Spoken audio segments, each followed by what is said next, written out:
ครอบครัวกระใส่สบายดีท่านผู้ชมพบพ่อกับข้าพเจ้าขมูลกระใส่คนเก่าคนเดิมเพิ่มเติมมื้อนี้สิพาท่านผู้ชมเลาะเบิ่งสวนก่อนเบิ่งท่านผู้ชมเบิ่งความมันงามเท่งามบาหมากกันงามท่านผู้ชมเบิ่งนี่นะ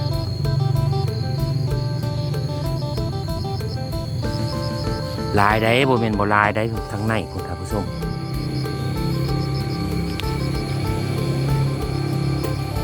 มะเขือตัวนี้เขือพันธุ์ขาวเด้อเพราะว่าข้าพเจ้ามักพันธุ์ขาวเขาเหล่าเจ้าก็เลยปลูกแต่พันธุ์ขาวท่านผู้ชมเบิ่งหมากมันงามสำนี้ยังกินบ่แซ่บเด้อท่านผู้ชมมะเขือนี่ต้องกินนั่นหน่วยใหญ่ๆเนาะหน่วยใหญ่กินหวานท่านผู้ชมข้าพเจ้าปลูกไว้นี่โอ้หมากบนต้นนี่เตียนอยู่หมากงาม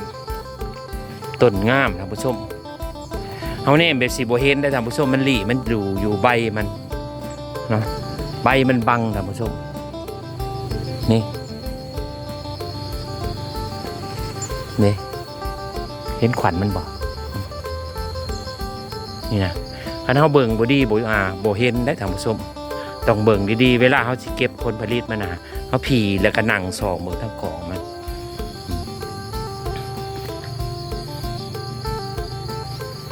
อันนี้เป็นโซนหนึ่งท่านผู้ชม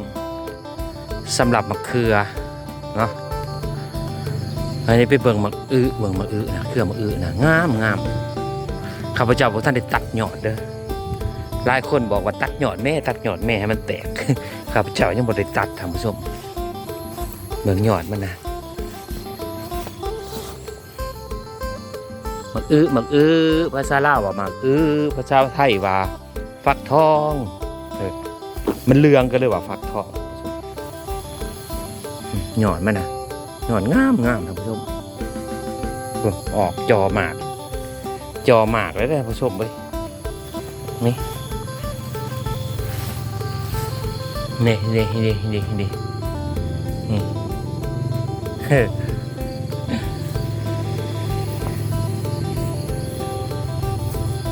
คือเดียวได้นี่แตกออกมาท่านผู้ชมโซนนี้ร้ายโซนนี้นะนาตึ๊บโซนนี้เปิดมะเขือนะท่านผู้ชมแนมเห็นบอกเขือนะตอนแตน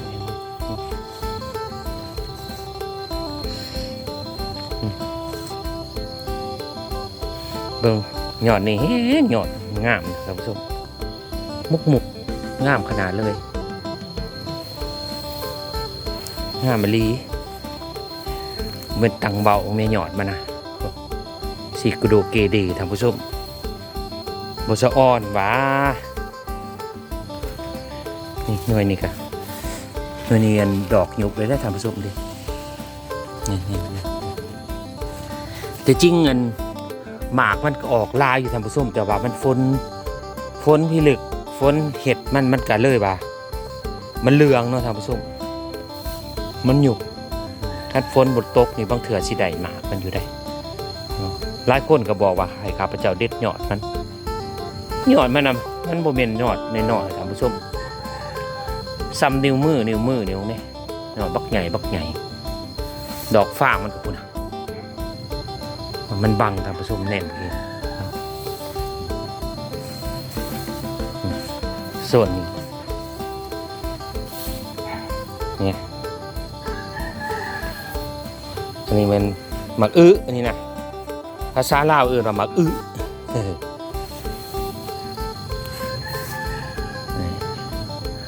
อันนี้ให้ท่านผู้ชมเบิ่งเลาะเบิ่งสวนท่านผู้ชมอันนี้ไม่เฉพาะเป็นหลอกนี่ซื้อได้ท่านผู้ชมเนาะเลาะข้างกับสวนพักข้าพเจ้านี่แหละ